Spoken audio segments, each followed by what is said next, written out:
But two things happened in the Middle East that gave the Islamists the money and the power to explode on the world stage. Oil. The discovery of oil, which we discovered in the 60s, and the Saudis were able to nationalize it. We were stupid enough to let them nationalize it. That gave them the money to spread their radical ideology worldwide.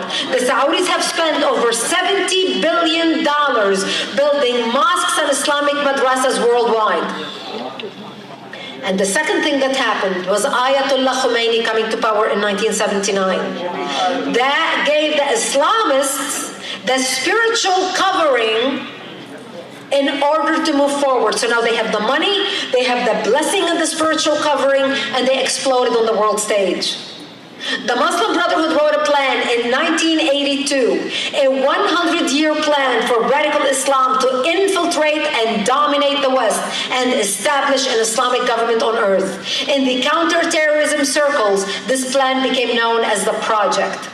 What makes the project so unique is it gives tactics and proposals as to how to infiltrate the West, how to use our laws against us, how to use our open-mindedness against us, how to use our multiculturalism against us.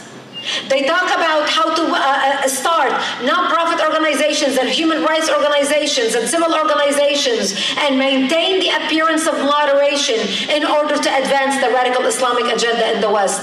They talk about how to build community centers in the inner cities and use them as recruiting centers. They talk about how to get democratically elected Muslims on all levels in the West, including government, NGOs, etc. They talk about how to get Muslim interns in all governmental offices so they can have an insider view as to how policy is done on the highest levels. They talk about how to work with like-minded progressive organizations that share similar goals.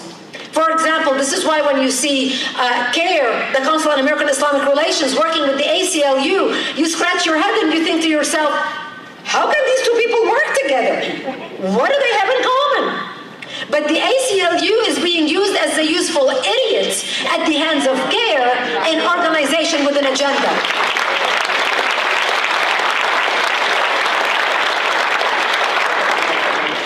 They started implementing their plans in Europe. Remember, the plan started in 1982, in the 80s, in 90s, and 2000s, and now all the early 2000s. Here we are, 2016.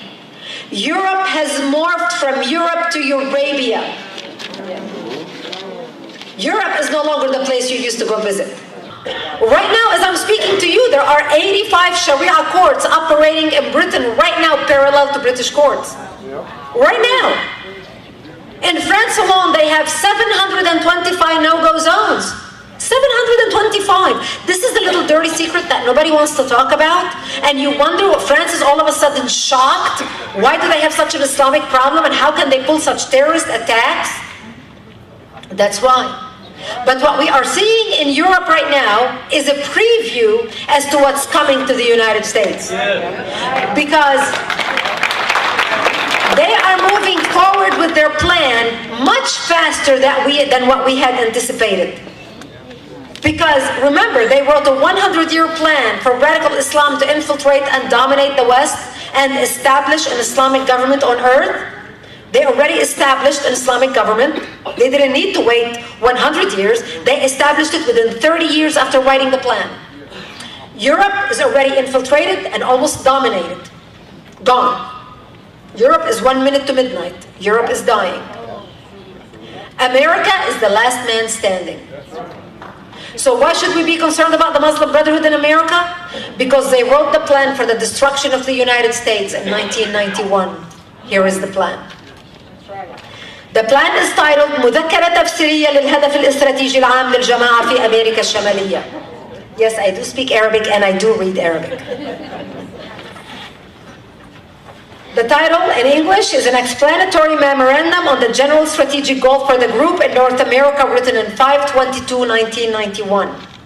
This document was presented as evidence in the largest terrorism trial ever in the history of the United States, where our government sued the Holy Land Foundation, one of the largest Islamic charities in America, for raising millions of dollars in America and sending it overseas to support terrorism. Our government handed down 108 guilty verdicts to Muslim Americans and Muslim American organizations who were involved raising money here in the United States and sending it overseas. And by the way, did you know that the average amount they raised was $160, which is the price for a suicide belt for a suicide bomber to blow himself up? Millions raised in the United States.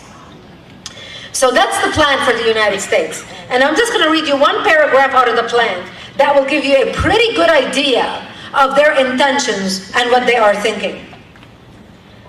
When I said to you that they don't mince words and they don't beat around the bush, as I'm reading these words, I want you to remember my words.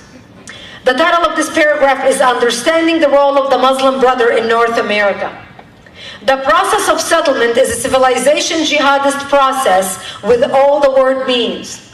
The Ikhwan, which is the Arabic word for brothers, must understand that their work in America is a kind of grand jihad in eliminating and destroying the Western civilization from within and sabotaging its miserable house by their hands, meaning us, by their hands and the hands of the believers meaning the Ikhwan or the Muslim Brotherhood, so that it is eliminated and Allah's religion is made victorious over all other religions.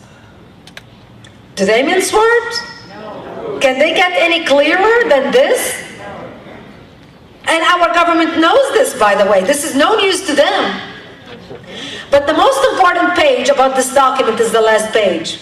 Because the last page lists 29 front Islamic organizations set up in the United States for the sole purpose of destroying our country from within. And notice when I'm going to start reading them to you, I'm not talking about ISIS and those who want to blow us up militarily. We know that there is that element of it. But this is a civilization jihad. Remember what they said, the civilization jihad, meaning a cultural jihad?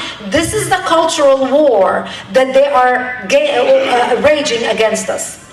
And here are the names of the organizations involved. ISNA, the Islamic Society of North America. Now, if some of you are familiar with that name, it's because they are advisors to President Obama about Middle East policy. It was actually the president of ISNA who wrote President Obama's speech, the first famous speech he delivered to the Arabic world in Egypt.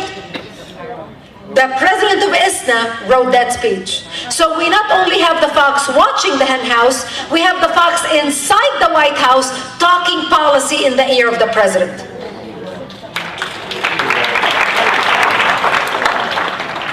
Number 2 on the list is the MSA, the Muslim Student Association. The Muslim Student Association has more chapters on American college campuses than the Democrats and the Republicans combined. And we wonder why we're losing our universities. Number 8 on the list is NATE, the North American Islamic Trust, which owns the deed to over 90% of mosques in the United States. Number 22 on the list is IAP, the Islamic Association for Palestine, which later became CAIR, the Council on American Islamic Relations, which is a terror front for the terrorist organization Hamas, set up right here in the United States. And I'm going to focus at this point on what they're talking about in this plan. And as you can see, I just read you tidbits of this plan. In this plan, they go into details that will make the hair on the back of your neck stand up straight. And by the way, they wrote this plan in 1991. Over 20 years ago, they began implementing their plan in America. And they have an organization set up to attack us in every area of our society. Publishing, education, media, public relations, every single area of our society. But at this point, I want to focus on education. Because how do you change a culture? Through education. And that's what I want to focus on in the latter part of my presentation. Education. Because of the Saudis and their oil, they started pumping millions of dollars into our universities, setting up Middle East study departments, and political science departments, and appointing Arab professors who are anti-Israel, anti-America, to teach our children that America is bad, Israel is evil, and the Islamic world is the underdog and the oppressed.